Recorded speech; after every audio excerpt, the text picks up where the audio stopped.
Ladies and gentlemen, good day and welcome to the TCNS Clothing Company Limited Q4 and FY21 earnings conference call. This conference call may contain forward-looking statements about the company, which are based on the beliefs, opinions, and expectation of the company as on date of this call. These statements are not the guarantees of future performance and involve risks and uncertainties that are difficult to predict.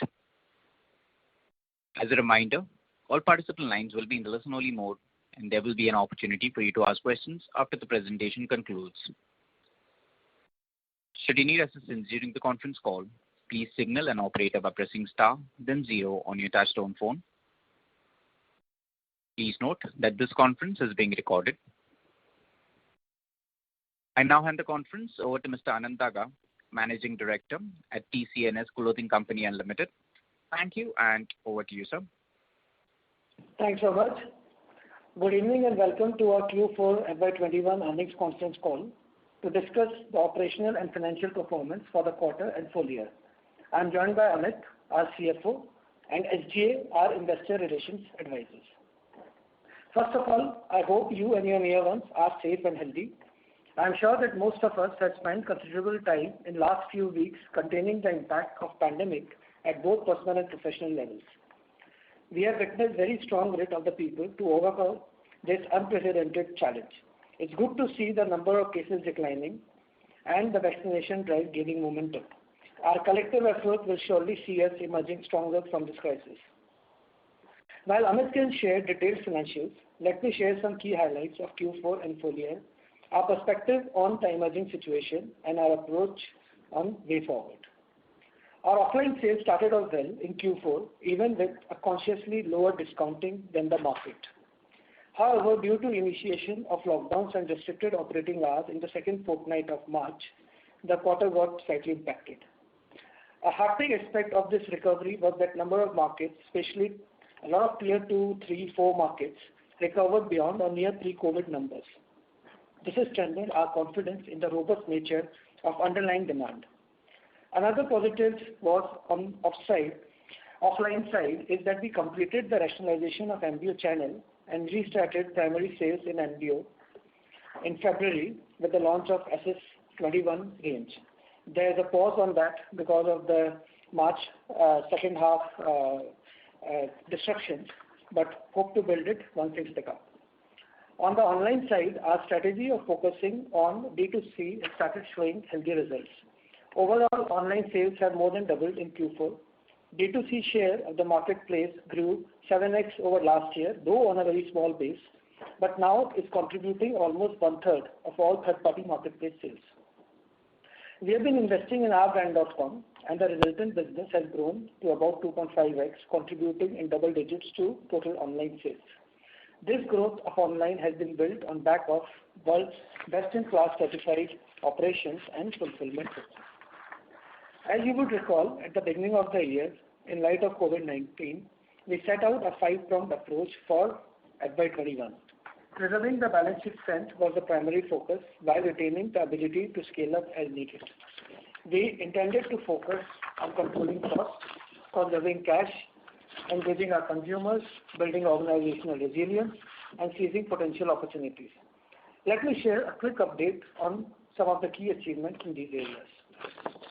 To start with, on the primary focus area of cash conservation, we are happy to share that we have been cash accretive since Q3 and have closed the year with higher cash reserves of 182 crores versus the opening cash reserve of 171 crores. This is in addition to unutilized bank limits. A continued strong balance sheet despite the adverse market conditions sets us up well to tap into the growth opportunities as the market comes back on track. On cost reduction front, we are well ahead of our estimated savings across all key items. Our rental savings of 45%, salary savings of 23%, and overheads of 29% are all ahead of the stated targets that we have shared at the beginning of the year. This is despite investing in building key capabilities such as an integrated warehouse, a nimbler supply chain for faster thought to shelves, and investing in new initiatives. Other focus areas for us were customer engagement, organizational resilience, and seizing growth opportunities. We have established capabilities to build a single view of inventory and leverage the same across sources to be showcased and sold to our consumers through all D2C delivery models and by the third-party channels. This is reflected in the accelerated online D2C growth, as mentioned earlier. On the offline side as well, we launched multiple direct-to-consumer initiatives such as virtual selling via video calls, chats, have been embedded as core offering for the convenience of consumers. Phase 1 of the automated inventory management system has been rolled out to optimize inventory across EBO and LFS point of sales using data science algorithms. This is a key project for us which will change the way we optimize, allocate and sell inventory across the value chain. As we all know, COVID second wave has significantly disrupted the business from middle of March 21. Most of the retail network was closed for large parts of April and May. The stores are unlocking gradually in various parts of the country, and as on date, we have around 60% of stores that are operational, although with stipulated restrictions. Our supply chain, which was disrupted in April and parts of May as well, is now approaching full normalcy. With reduction of cases, gradual unlocking in the country, and increase in vaccinated population, we expect meaningful levels of recovery by end of Q2 and onset of festive season. While being fully cognizant of the current market scenario, we believe we need to balance long-term growth opportunity with near-term challenges. We see a limited window to lock in long-term accretive real estate opportunities and are embarking on an accelerated store expansion plan and will target opening 60 plus net stores in FY22. We have already signed 30 plus stores which will open in Q2 and Q3. Strategically, we are adopting a two-pronged approach, Project Rise, which is upgrading our flagship stores across all key locations, and Project Bharat, which is entering into Tier 3, Tier 4 markets through franchise route. As you all would know, this year we have had a truncated EBO channel network wherein we have been ruthlessly closing down stores, because of which, overall recovery rates also have come down. But with addition of these stores, next quarter onwards, we should see a significant build-up. Even on LFS front, we should be able to add 200 to 250 doors, further strengthening our network. Online is expected to evolve at a fast pace and should see another year of robust growth for both brand.com and third-party marketplaces. Additional channels, newer business models, personalized digital marketing, and online-first product ranges are some of the initiatives which will drive this growth. We are also looking at the coming season to build on a new product initiative which has not seen a regular full season yet. Cash conservation will remain a key focus area, and we will again aim to add cash to balance sheet through a laser focus on working capital reduction and cost controls. Investment in capability building will further pick up pace with full rollout of automated inventory management system, setup of design incubation cell, and shortening thought to shelf time. To summarize the direction, given the confidence gained from navigating to FY21, our focus shifts towards investing in building growth runways and key capabilities while continuing to manage the evolving demand scenario in the market. I will now request Amit to take you through key financial highlights for the quarter and the year. Thanks, Anna. Good evening, everyone. We sincerely hope that you and your families are keeping safe. Let me share the update on our financial performance in FY21 Q4 and full year. Our Q4 revenue was rupees 221 crores, which is marginally higher than our FY20 Q4 revenues of rupees 219 crores. The quarter was disrupted post mid-March with the emergence of second wave of COVID-19. Our gross margin for the quarter was 57.5%, similar to our last year gross margin of 57.9%. Q4 for us is typically a low margin quarter. As seen over the last few quarters, skewed channel mix and inventory dormancy on low sales base had an impact in Q4 as well, though the quantum of impact has reduced substantially. The company has generated positive EBITDA for the quarter of rupees 41 crores versus last year's EBITDA of rupees 4.3 crores. PBT for the quarter was rupees 4.7 crores versus a loss of rupees 36.5 crores last year. We delivered PAT in Q4 of rupees 3.9 crores versus a loss of rupees 23.8 crores last year. During the quarter, we closed 18 stores and opened new stores, taking the store count to 551 stores. Now let me take you through the full year performance for FY21. Our FY21 revenue was rupees 635 crores versus 1114 crores last year. We incurred a PAT loss of rupees 56.4 crores in the year versus a profit of rupees 69.4 crores in FY20. As Anand mentioned, our key focus in FY21 was to maintain our balance sheet strength, which is reflected in the cash reserves of the company. We started the financial year FY21 with the cash reserves of rupees 171 crores and ended the year with a higher cash reserves of rupees 182 crores. This achievement was supported by cost reductions as well as release of cash from working capital.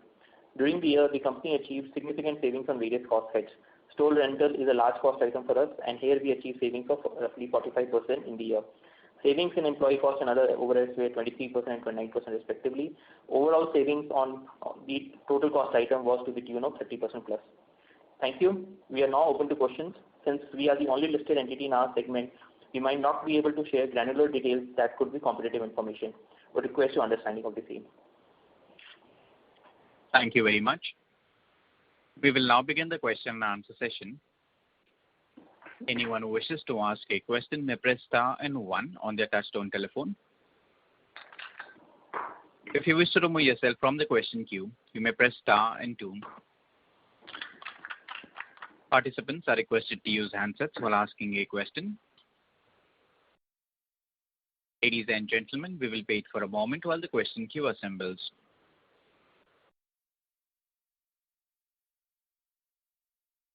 The first question is from the line of Nihal Jham from Edelweiss. Please go ahead. Yes, thank you so much. Hi, Anand. Good evening, first of all. Hi, Nihal. 2 questions from my side.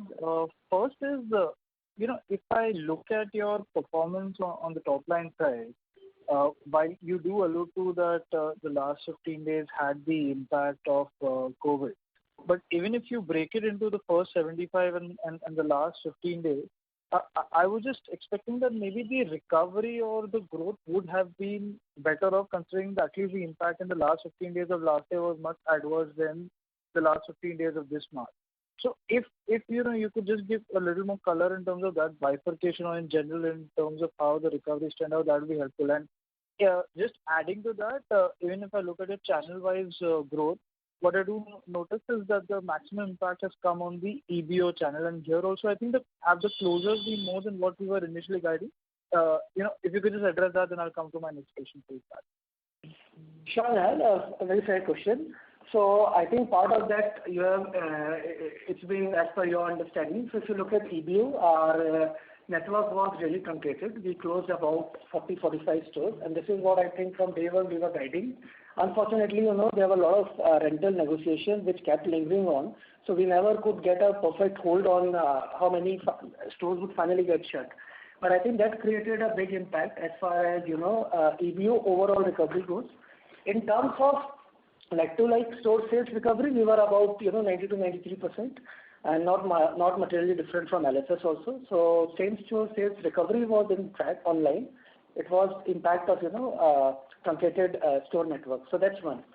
Second, if you look at the secondary sales, there are channels like MBO and all where we did meaningful secondary sales, consumer sales, but we still didn't do any primary sales. So we had minuscule primary sales.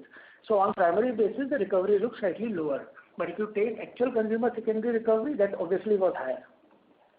So these were 2 key reasons. And third, if you break it quarter-wise, generally we were very conscious about lower discounting, and hence obviously our sales recovery was slightly lower because we were focused on containing discount, and to that extent we have been able to contain discount very, very effectively compared to market and our previous performances as well. Our post-EOSS recovery was, in fact, it was tracking very close to almost 90-95% of normal levels for most of the tier 2, tier 3 markets. In tier 1 also we started crossing 75-80 across major markets. But last 15 days, especially with Holi being in it, it got impacted more than what we thought. So these were some of the reasons, key reasons, why our recovery could have been better but got impacted. Sure. If I may ask, for the first 75 days of this quarter, what was the recovery like? So, Nihal, we won't like to give much general details, but I'm just saying post-EOSS, which is, mid-Feb onwards till mid-March, we were tracking, our same-store sales were tracking almost, 90% plus against pre-COVID levels for most of the part except airport stores in 1 or 2 big cities. That's helpful. And just one more question from my side. Now, I know Amit mentioned that Q4 is traditionally a quarter where you do lower margins, and it's been seen in the past also. But I think one of the key drivers this quarter was that we were launching a fresh collection in SS21. And if, as you alluded to the fact that there was a much higher share of sales from that coming in, was it not that our margins this quarter should have been similar to our earlier levels in a pre-COVID that was in excess of 60-62%? Just if you could highlight your thoughts on that, and we would be doing that. No, yeah. So typically what happens is new season gets launched in mid-Feb, and the full price season sale typically is second to third week of February till end of March. So in fact, it was the full price season which got more impacted rather than the old season merchandise. So so does that explain? And second, see, when you look at gross margin, there is two impacts. One is the impact of channel mix. So our online was still higher than the normal levels, and online we have always discussed in past also that the gross margin level there's an impact because that's how the channel is structured in terms of cost and revenue recognition. While at the bottom line it all evens out, but a higher online share will always have an impact on gross margin, though not on PBT levels. So that was the bigger reason for Q4. That's helpful, Anand. I'll come back in the queue if I have further questions. Sure. Thank you so much. Thank you. The next question is from the line of Vikas from Equirus. Please go ahead. Hello. Yeah, thanks for giving me the opportunity. So, Anand, as you mentioned about the EBOs and LFS.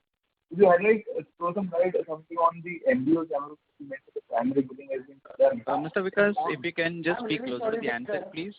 I'm really sorry to interrupt, but we can't hear you very clearly. Is it audible? Is it audible now? Yes. Yes. So, Anand, the point I was trying to ask is, how is the MBO looking like from now here on, since the primary billing has also started? Is the pickup really good? And some color on it? So because there are two parts to how MBO is shaping. One, overall what's happening at the channel level, and second, where are we in our journey of rationalizing the channel. So before COVID wave 2, we had completely rationalized the channel, so we were good to go. So from a company perspective, I think that channel is ready. Having said that, overall, again with the COVID wave 2 hitting, that channel is under some stress. So broadly, the channel is under stress, but as far as our business with them goes, it's not streamlined. So I don't think it will still be growing at a rate where it was pre-COVID because of overall stress. But at least from our perspective, this should now build much strongly than what we saw in last year or last to last second half. It will still take probably a couple of seasons more to come back to normalcy, but at least the gradient should be steep now. Right. Understood. And you also talked about some of the initiatives of this automated inventory management systems and this integrated warehouse that we have started on. So can you just throw light how much could be the expected benefits that we expect coming out of this new technology initiative? So see, because while it's slightly difficult to exactly quantify this, but our conversations with people who have implemented this automated inventory management system, we could easily look at about 10 to 15% reduction in inventory stocking level at store level. So that is the benefit that should come. With integrated warehousing, see, there are two benefits. One is we are ready for new age D2C delivery models, which was not enabled in our earlier warehouses. So this is one. Second, we are also geared up for new categories, which again was not the case with old warehouse. And third, of course, there will be, first of all, cost rationalization over longer periods because now we have put everything in one warehouse, which will run more efficiently. And second, it will help us, reduce our time and effort in getting stocks connected throughout the country. So those are some of the benefits which will come out of this. In terms of readiness for new channels, readiness in terms of cost saving, and third is better efficiencies. Right. Understood. Thanks, Anand. I'll join back to the questions if I have. Thank you. Thank you. Before we take the next question, a reminder to the participants, please limit your questions to 2 per participant. Should you have any follow-up, may we request you to rejoin the queue. The next question is from the line of Garima Mishra from Kotak Securities. Please go ahead. Yeah, hi. Thank you so much for the opportunity. First question, you ended the year with roughly 551 EBOs. Could you give some more granular details as to what do you think this number could go up by in, say, the next couple of years? You did mention, Anant, I think in your opening remarks, that you would take the franchisee route maybe to add more stores. So any sort of sense there? And in particular, from a strategy, do you think you will go aggressive on 11 because you have 4 stores now? But do you think there's potential to be aggressive there and open a lot more stores and sort of ramp that brand up? So, Garima, this year we'll be opening at least 60 net stores, out of which half of them we have already signed, and we are in process of signing more. So we see a very, very lucrative window. And now with, having ruthlessly shut and completed our network last year, we are all set to go for an aggressive expansion. So 60 stores this year and at least a similar number next year. We can easily assume that on expansion part, number one. Sorry, these are net, right, Anant? Net of closures. Correct. So, see, there would be 15, 20 regular closures, right? And right. So gross numbers would be slightly higher. Coming to 11, see, right now we were all set. In fact, we have signed another 3 stores for 11. But again, with COVID wave 2, it has just gone on a pause, some pause. So maybe we'll pick up the threads from September, October onwards. But 11, again, our plans are to open at least, another 15 stores this fiscal, and run a full-scale pilot for that, which we have not been able to do because we have taken the EBO route and that got really disrupted. Okay. Understood. And what is the performance of the 3 or 4 stores you already have? See, a couple of stores are showing good progress. Couple of stores are shut because of, they were on high streets. We couldn't do enough marketing and the sales anyways are slightly lower. I don't think it's fair to, judge the performance of these stores because there has been hardly any marketing. The markets have been disrupted. Let me answer this question once we have at least 3 months of full-scale operations. So I think that would be a fair time to assess the impact of this channel once we have a pilot with the stores running properly over at least 3 to 4 months period. Yeah. Okay, understood. My next question was on this warehouse integration and D2C kind of a strategy that you are evolving. So how many more months for this process or progress rather to sort of take off and for you to actually complete the project? So, Garima, if I understand you correctly, you are asking specifically about D2C initiatives? Yes. Or inventory. Which one are you talking about? No, so I want to know about both actually, because the warehousing bit, I think the D2C one will probably be more of an evolving thing. Yes, there will be some upfront sort of integration of stores, but it would remain evolving. But more so of the warehouse management, etc., the project that you've undertaken, how far along are you towards completion of the same? So warehouse, we should be in a position to completely integrate by November, provided there are no more disruptions. So our original target was about August, which has just got shifted to November. So by November, we'll have one consolidated warehouse up and running. In terms of automated inventory solution, the first part about allocation has already been rolled out.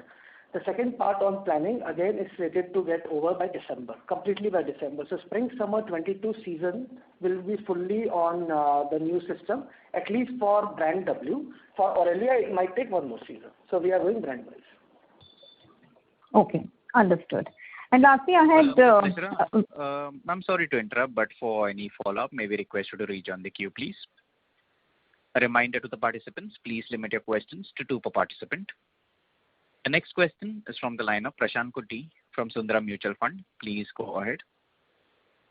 Thank you for the opportunity, sir. The first question is a bit on the working capital side of it. While obviously, if you look at our revenue numbers, we've been fairly down, but we haven't seen a reduction in our overall working capital cycle, especially our debtor days. So just want to check on that part. Has that part of the data, which was largely because of the brand X, has that kind of come off Any clarity on that if you could give, or what's the timeline for that? Yeah, hi, this is Amit. I'll take this question. So, if I start with the debtors part of it, so, our quarter 4 sales is comparable to the last year's quarter 4 sales, right? And the debtors have come down by 10 crores, while the sales have been similar. So, there we don't see a stress, in any of the channels that we cater to. And so most of the amount is recoverable, and whatever is not recoverable, we have already provided for the same. If I move to the inventory part of it, a larger part of this inventory is what we keep at the store, and the inventory that we hold on as of 31st of March is mostly in relation to our expectation of the kind of sales that we will be doing going forward. So in the month of March, we were ready to launch our spring summer merchandise entirely, and the inventory is in relation to that. Now, unfortunately, with almost 1.5 to 2 months getting impacted, a part of this inventory we are carrying forward to monsoon festive, but we don't see a stress there. Anand already mentioned in his call that one of the key initiatives that we have laid out for FY22 is to further bring down our entire working capital levels, and inventory reduction will be a part of the major initiative. Just a follow-up on this. So obviously when you said that debtors have largely provided for, but typically if you look at this number, with close to 95 to 100 odd days kind of a number, what will be a more comfortable level for you as far as the debtor levels are concerned? Because you will start seeing the overall other brands starting to do well as the recovery kind of comes back on track. So what's a more steady state number for you as far as the debtor days are concerned? Yeah, I think it can potentially come down by another 10-15 days in a really stable state scenario. But otherwise, we are fairly optimized on our debtor days already. So the potential is maximum to bring it down by another 10 days, 15 days by a stretched imagination. On a steady state basis, yeah. Okay. And the same thing for inventory also, what will be a more steady state level as far as inventory days are concerned? Yeah, I think, let's comment on the total working capital days. Our stated goal is that we want to bring down our inventory, which used to be around 120 days. Sorry, not inventory, the entire working capital, which used to be around 120 days. We want to reduce it to 105 days in the short term, and probably a double-digit number in the long term. 105 in the short term and double-digit in the long term. Okay. Also, just one last question, if I could actually ask. In terms of channel-wise, I'm sorry if you just made a comment on that. How does the channel-wise growth look like at this point of time? Also, in terms of EBOs, if you could probably, you've seen a lot of EBOs getting signed up in this particular quarter as well. So, what's the target on that front from the next couple of years perspective? You see, online should keep growing at a healthy rate. As a company, we are already sitting on a consistently higher base than most of the fashion brands, and we ourselves are pushing this agenda very hard. So online should be the highest growth channel. And we will probably, obviously it will recover, and then the growth might be on the lower end.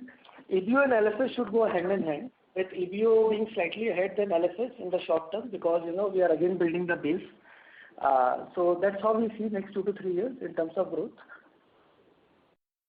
Sure. What's the share of online right now? Do you share that? Yeah. It's about 20. For the full year, it's been about 28 odd %, and for quarter 4, it's about a shade over 20%. So 21-22%. And growing. Mr. Kutti? Yeah. Okay. Sure. Okay. Thank you. Yeah. The next question is from the line of Shushmit Patodia from Motilal Oswal. Please go ahead. Hi, good evening, and hope everyone is safe at the TCNS family. My first question, Anant, is you saw a differential in growth rate between W and Aurelia. So is that pointing towards more occasion wear? Is that some behavior that you're seeing? And if you can just talk towards that. No, so hi, Shushmit. I think when we are looking and comparing growth this season and recovery, not only within an ethnic wear company, but in the apparel industry overall, we need to take into account different categories and different channel and geography mix. Because this time the recovery has not been very homogeneous. So for example, there are few categories which have done better. There are few geographies and channels which have done better because of the COVID impact. Nothing to do with anything, any other macro environment. So if you look at Aurelia and W also, the biggest difference is the channel mix and the geographic spread. So Aurelia usually is very thick with all the value format retailers, wherein W is with more departmental store, and the performance difference has been markedly different between the two. Similarly, in EBO, the higher number of stores shut and high-impact stores were in W than Aurelia. So obviously there is a difference of this channel and geography mix and partners mix, which has made Aurelia grow faster. Having said that, there's some impact also of the fact that Aurelia probably made more day wear, more easy to products than any other ethnic wear brand, and as a result in the market, not only against W, but I think if you do a channel check, probably Aurelia will emerge as the best performing ethnic brand across. So that benefit was there, but a large part also came because of channel and geography. Okay. And my second question, Anant, is this whole rental and concessions, so it gets a little confusing. What is the outlook towards rental expense for the next 2 years? Because a lot of the concessions will be rolled back, plus you will have extra cost of the 60 stores that you're opening. So if you can just help us understand this a little bit, please. So typically, Sushmit, our rental base to start the year would be about 130 to 140 crore. I can come back with a more precise number later. So that's the base. And now, depending upon concessions, it will fall somewhere. So last year we saved about 45%, and this year we'll see how the negotiation goes. Now this is the starting point, and the more EBOs that we open, obviously this will get added to. And lastly, just on the cash flows, Anand, if I may, I'm sorry, any of you can take the question. The outflow on account of lease liabilities is flat Y on Y. So where does the concessions get adjusted? It's only on the rent line item, is it? Is that how it works, the accounting? Sorry, can you repeat that question again, please? So if you look at cash flow from financing activities, payment on account of lease liabilities is flat, minus 100 crores, minus 100 crores. So I'm just wondering how the concessions get accounted in the cash flow statement. Yeah, so essentially, the cash flow that you are looking at is on the basis of the lease payment. So what we did was that while we have accounted for the savings throughout the year of a significantly higher quantum, what we did towards the March end, and if you recollect, the last year March end was fairly impacted quarter. So we deferred some part of the cash flows into the current year, right? And while we have accounted for the entire savings in the current year, there have been some lease payments which pertain to the leases that we have signed fresh in the last quarter and the current quarter. So I can get back to you with exact specific details of how much of it was pertaining to the last year that we paid in the current year, but broadly. Got it. Okay. So Sushil, maybe we can do a side call later to just explain this more in detail. So that Please. Sure. Thank you and all the best. Thank you very much. Thank you. A reminder to the participants, please limit your questions to 2 per participant. The next question is from the line of Varun Singh from IDBI Capital. Please go ahead. Yeah, thank you. Most of my questions have already been answered. So, Anant, just 2 questions. First is on large format stores. So as we see that, we have added 58 store count on this channel, and over last 2 years we have done kind of 500 store addition on large format store front. So while we don't see, and of course as per your commentary, EBOs are likely to grow at a higher rate compared to large format store. So I mean, how do you explain this aggressive store addition on large format store front, whereas on revenue growth front we are slightly moderate in terms of guidance? No, so I think what you are referring it to past. So even in future, we believe this year also we'll end up opening at least 200-250 doors. A lot of stores are coming from tier 2, tier 3, tier 4 expansion. In the per store turnover might not be as high. Second, when I talk about EBO, this was not a normal year. We were never so aggressively shut down our stores because, why do we shut our stores? First, we didn't get proper rental deals, and our stores are, they're smaller stores. Most of their written down asset value was very low. So we always had a chance of upgrading it. So now on a truncated base, over the next 2 years, the rate of expansion that you will see in EBOs could be far higher. And that's the reason why I said maybe, you'll see a slightly higher growth. But having said that, see, it's an interplay. Few of the LFS might also get very aggressive and we might open more doors and, do better throughput. So they'll go hand in hand. I just feel that, next 2 years, EBO growth could be potentially higher. Sure. And lastly, on Aurelia, and versus W. So, for example, this quarter Aurelia grew at 11%, whereas there was a decline in the W growth rate. I understand you mentioned about difference in the channel, the presence, as well as the category in which it operates. But overall, you think that this value trend is likely to persist for maybe minimum, of course, we are targeting 70% kind of vaccination till December. So for next 2 to 3 quarters, you expect Aurelia to grow at a higher rate compared to W? See, there are two differences, and let me just call those out.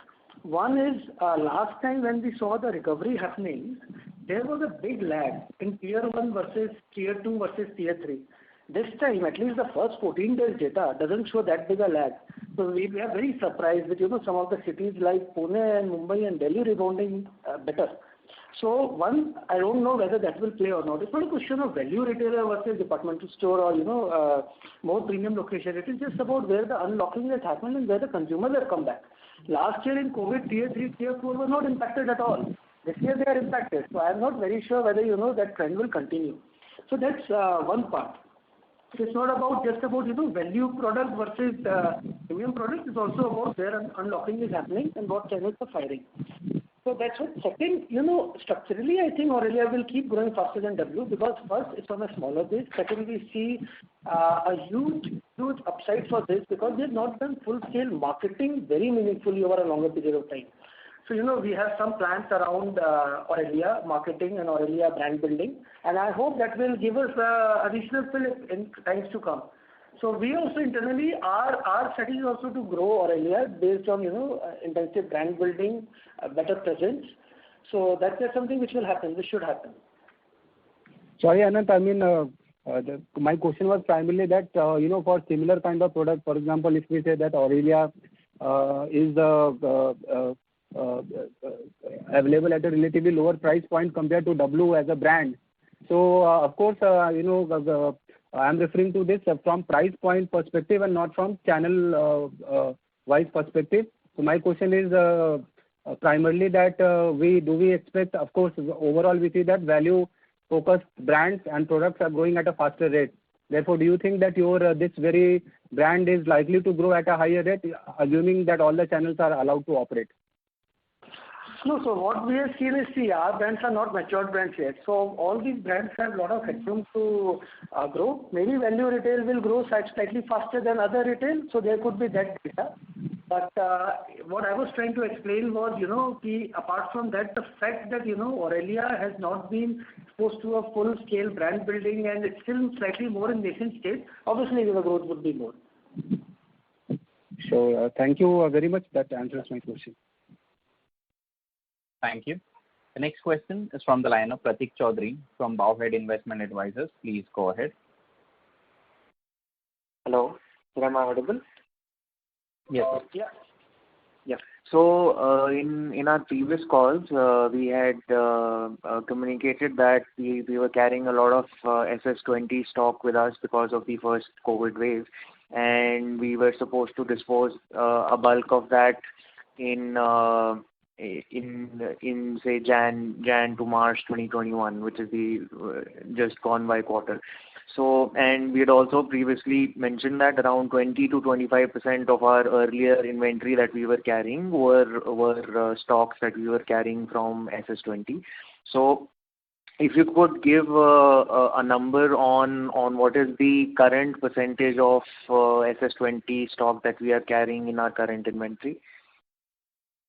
See, I don't have that general detail right now, and frankly, 90% plus inventories that we carry are 3 seasons and more current, and that is what we track and we share. So there it is. And second, you are right. We shared last time that we are carrying significant merchandise from SS20 to SS21 and not using it in MS20. And that's the reason, if you look at the inventory levels in September, it was higher than March. And when you look at this March, we've been able to downstock about 15% of that inventory, which was as what we communicated, I believe, in earlier calls also. That's how we had planned the moves. You said it's lower than 15% now.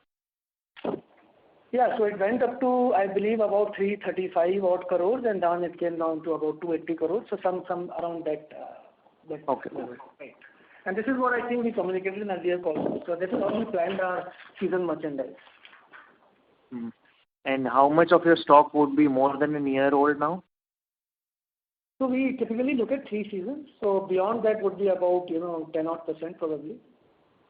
10 odd %. And 3 seasons means it's beyond 1 year. Is that understanding correct?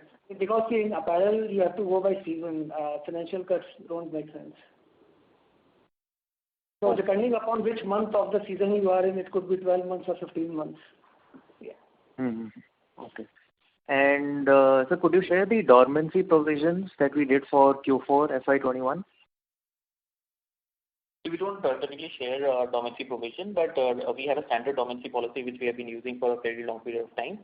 And we have been mentioning that, the dormancy hit on every quarter is fairly standard.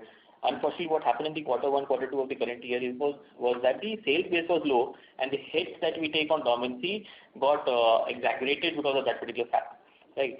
But otherwise, the only point that we can share at this moment is that the dormancy policy is fairly aggressive and that has been consistently followed.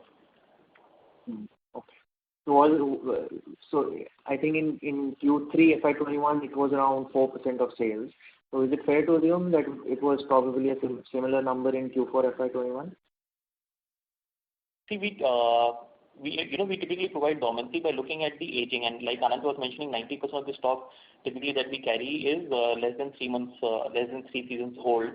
So, and the dormancy is not a hit as a percentage of sales, right? It is an absolute amount that we provide on the inventory that we carry. Now, that absolute hit that we take on the dormancy, depending on what sales we have done in the quarter, could be a higher percentage or could be a lower percentage. Okay, sir. And sir, if I look at your gross margins quarter on quarter, despite the larger contribution coming from online and other channels remaining the same, but our gross margins have, even on a quarter on quarter basis, have contracted by almost 3 percentage points. So, has the industry seen extreme discounting or lowering of price point because they want to clear off inventories, or if you could maybe give your thoughts on that? So I think Amit just explained some time back. See, when you look at gross margins, you'll have to see the quarterly play into it. Typically, Q4 is a lower gross margin quarter for us. If you compare it with last year, normalized basis, I think the gap between the years has really come down over each quarter. And that's what we mentioned in the first call itself, that as the channel mix continues to get back to normalcy, and as the sales base comes back to the original numbers, this gap should reduce because there's no structural change out there except for the fact that a slightly more shift towards online will reduce the gross margins because that's the way the cost structure of that channel is set up. So that's the difference. I think in fact, in Q4 our gap has reduced versus last year. And if the sales were slightly higher, probably would have inched even further. Mm-hmm. And sir, on an absolute basis, Mr. Chaudhary? Just one last question. This is an important one. Sorry to interrupt, but we have many follow-up questions. Many participants in the queue waiting for their turn, sir. Okay, fine. Thank you. The next question is from the line of Vaishnavi Mandania from Anand Rathi. Please go ahead. Yeah, hi. Thanks for taking my question. So firstly, on the cost savings that we saw in this year, right? So how much do we expect going forward as well? So probably like the next year, how much cost saving do we expect versus FY20? So Vaishnavi, there are few parts to this. First, you see a lot of cost savings are related to sales turnover, and as the sales turnover come back, that will get adjusted. So depending upon sales, it will move. In terms of overhead, we think if you look at FY20 base, we should be able to save about 10 to 20%, somewhere in that range, 10, 15 to 20% odd. In terms of ERP, one should not take too much saving because we have raised salaries and we are building new capabilities. We are investing in people. In terms of rental, it's slightly early to comment because all the discussions have just started with the unlocking of stores. But our attempt would be to have it mirror our sales as much as possible. So last year we got a very, very good response. This year it's slightly more tricky because there's no single lockdown. There are truncated timings. There are all kind of restrictions. So the conversations are on, and maybe in the next call we might be in a better position to share slightly even back to a range. Right now it's just too early. Okay. And second question is again on the gross margin front, right? So historically, obviously, we had a much higher gross margin of 60% plus sort of a number. So with the channel mix changing and probably Aurelia growing faster and taking all of these things into account, so how do we see our gross margin moving forward? Let's say leave FY22 out. Beyond that, how do we see our gross margin number moving? If you look at gross margins, I think, Aurelia W won't make much difference because we have healthy gross margin profile across. In terms of channels, the only impact would be on online. And online, again, I just want to reiterate this point because the way online cost structures are, it will impact gross margins.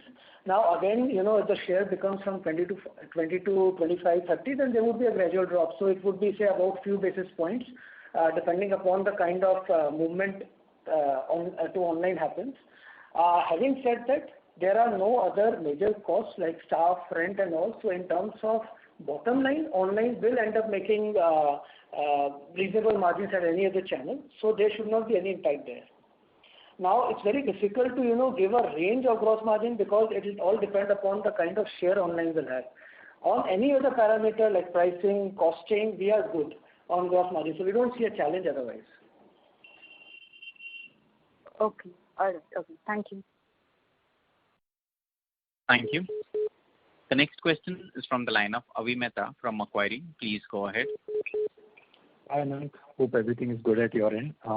Thanks for this opportunity. I just had two questions. One, I just wanted to clarify on this integrated warehouse bit. Does this mean that Mr. you will Mehta? go to...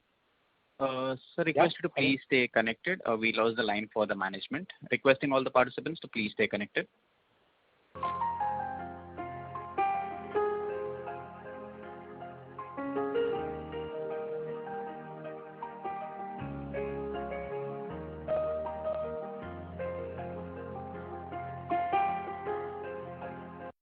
Ladies and gentlemen, we have the line for the management reconnected.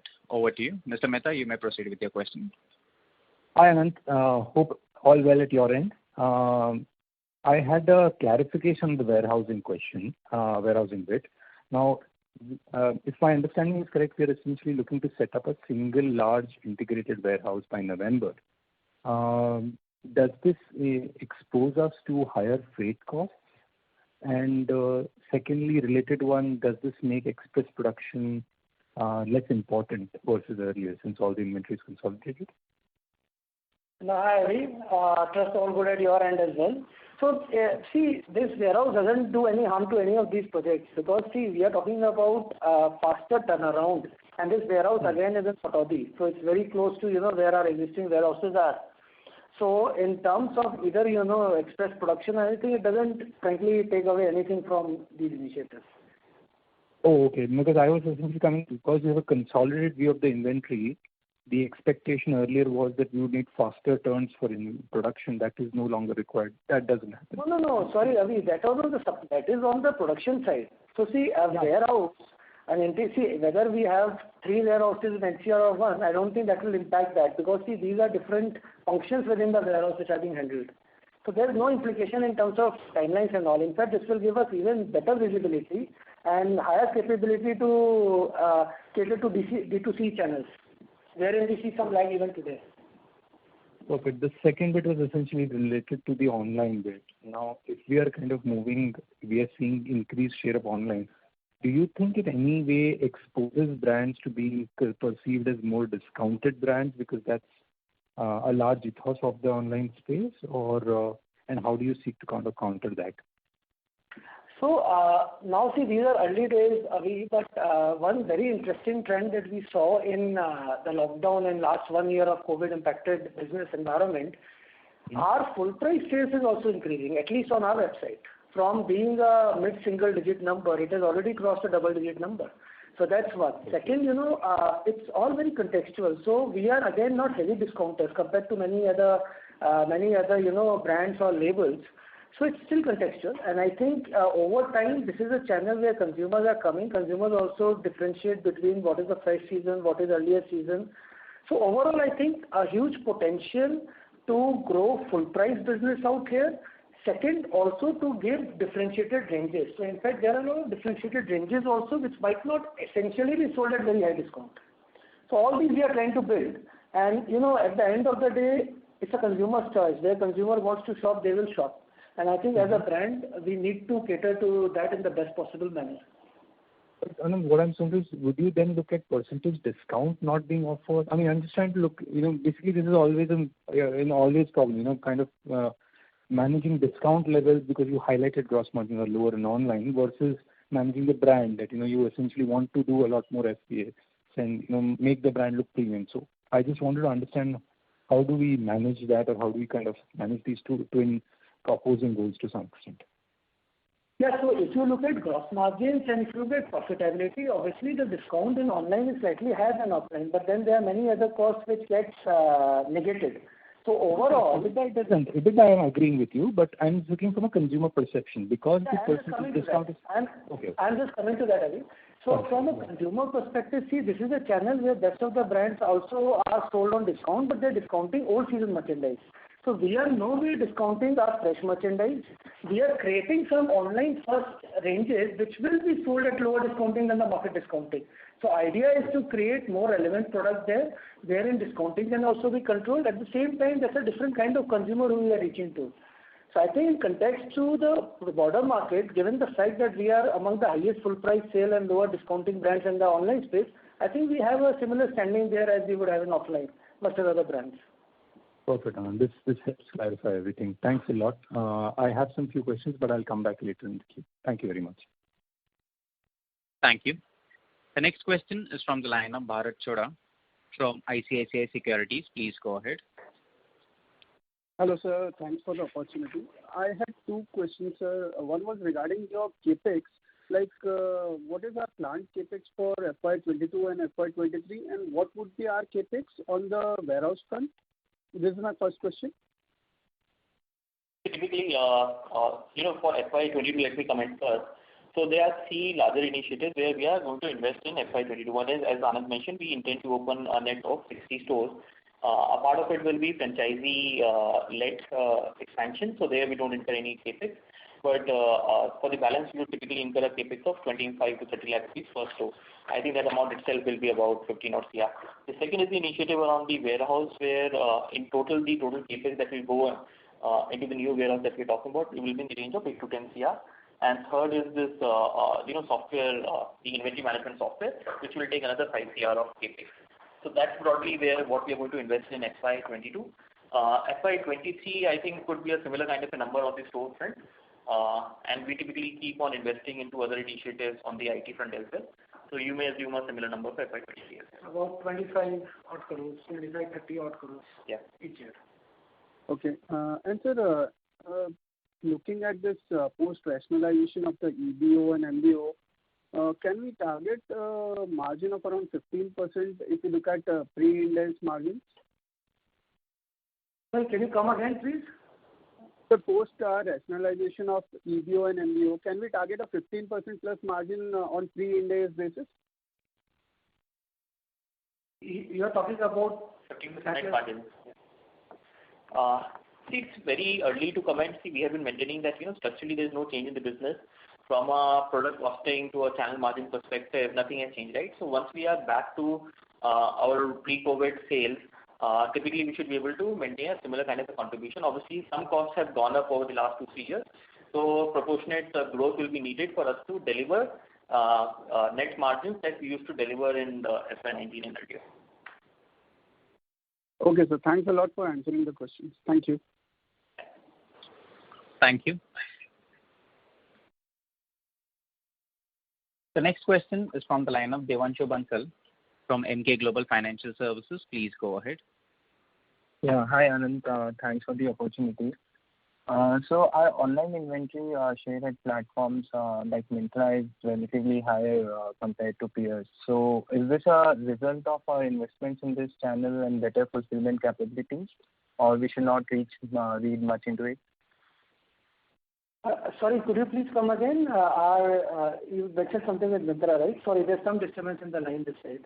Yeah. So I was looking at online inventory share of you and peers at online websites like Myntra. So I found that it is relatively higher compared to them. So is this a result of our investments in this channel and better fulfillment capabilities? So you are referring to more number of styles being there on Myntra? Is that what you are referring to? Yes. Okay. See, usually what happens is there are two things. One, of course, we have a deeper relationship with them, and we are among the highest selling brands, so our collection would be wide. Second, also what happens is most of the times the styles that sell better or the brands that sell better, they also buy in a lot more and display it better. So maybe this could be a result of these two efforts. Having said that, we have obviously consciously been making efforts to enhance both our collection and deep depth and width of our product ranges. So that should show on all these sites, especially places like Myntra, which is more on fashion and slightly less on discount compared to some of the other horizontal players. Okay. And secondly, do these B2C partnerships versus B2B earlier, do they also help controlling the discount levels on online channels? Yes. So it does help in controlling discount and also helps in displaying a wider catalog to our customers. So both these places, the brands benefit. So with increasing shares, the online gross margins at least should be on an improving trend. Yeah, so in terms of gross margin, there will be two positives that should come. One is higher share of full price, at least on our own website, and second is higher share of some of these models. Yes. Okay. Lastly, my second question is on selling and distribution expenses. Even when we look at them as percentage of LFS revenues, these have risen significantly in this year. So how should we read this, and any guidance on this front going ahead? So see, some of the part of online expenses, online doesn't have rent, ERC and all, but some of the part also sits in selling and distribution. So with the increase of our own website and all, obviously some of those costs are going up. So it's not just the LFS effect. And in fact, in LFS and all, our S&D has been slightly lower because on back of lower discounting in last year. Okay, sorry, I want to understand it better. So I thought online is represented net of everything in your sales. So our own website, there are some expenses which falls below that. So in S&D. So maybe, offline we can discuss slightly more and just give you a view of how it's constructed. But your point is very valid. I think it's a great observation. Yeah. Sure, sir. Thank you. Ladies and gentlemen, due to time constraint, that was the last question. I would now like to hand the conference over to Mr. Anand Daga for closing comments. Over to you, sir. Thank you, everyone. We take this opportunity to all of you to thank you all of you for joining the call. We hope we have been able to address most of your queries. For any further information, please do get in touch with us or SGA. Have a nice evening, take care, and stay safe. Thank you so much. Thank you. Ladies and gentlemen, on behalf of TCNS Clothing Company Limited, that concludes this conference. We thank you all for joining us, and you may now disconnect your lines.